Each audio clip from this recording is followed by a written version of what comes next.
పర్యాటకులపై ఉగ్రవాదులు చేసిన దాడి దేశమంతా షాక్ కు గురిచేసింది. ఈ ఘటనపై సినీ నటులు ప్రకాష్ రాజ్ తీవ్రమైన భావోద్వేగంతో స్పందించారు. ఈ దాడి కేవలం పర్యాటకులపై కాదు, కశ్మీర్ యొక్క గౌరవంపైనే జరిగిన దాడిగా అభివర్ణించారు. ప్రకాష్ రాజ్ సోషల్ మీడియా వేదికగా ఎక్స్ లో ఓ భావోద్వేగ పోస్ట్ చేశారు.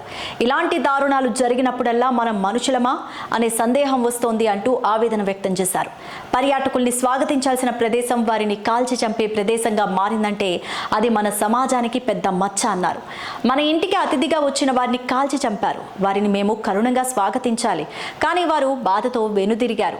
ఇది మన సంస్కృతికి అవమానం అంటూ ప్రకాష్ రాజ్ తీవ్రంగా వ్యాఖ్యానించారు. కశ్మీరీల ఆద్యంపై నమ్మకాన్ని తుంచివేసే చర్యగా ఈ దాడిని పేర్కొన్నారు. ఈ దారుణ దాడిని కేవలం ఖండించడం సరిపోదని, కశ్మీరీలంతా మౌనాన్ని వీడి ఒక్కసారి గట్టిగా నిదర్శనంగా మాట్లాడాల్సిన సమయం వచ్చిందంటూ ప్రకాష్ రాజ్ పిలుపునిచ్చారు. ఇది నిజమైన కశ్మీరీలు చేసిన పని కాదు. మేము హింసకు ఉపకరిస్తే మానవత్వానికి మనం మిగిలేది ఏముంటుంది అంటూ ప్రశ్నించారు. ఈ దాడి వెనుక ఉన్న ఉగ్రవాద ఉద్దేశాలు ఏంటి అనేది ఎవరికి అర్థం కావడం లేదన్నారు. పిల్లల్ని అనాథలుగా మార్చే చర్యలు మానవత్వానికే ద్రోహం. ఇది బలహీనత, పిరికితనాన్ని సూచించే పని అన్నారు. ఈ బాధను మర్చిపోవడం కష్టం అంటూ తెలిపారు.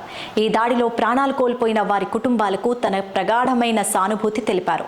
మీరు కశ్మీర్కి ప్రశాంతత కోసం వచ్చారు, కానీ మేము దాన్ని కాపాడలేకపోయాం. దాన్ని మేము క్షమాపణ చెప్తున్నాము అంటూ హృదయాన్ని తాకే మాటలతో తన పోస్టును ముగించారు ప్రకాష్ రాజ్.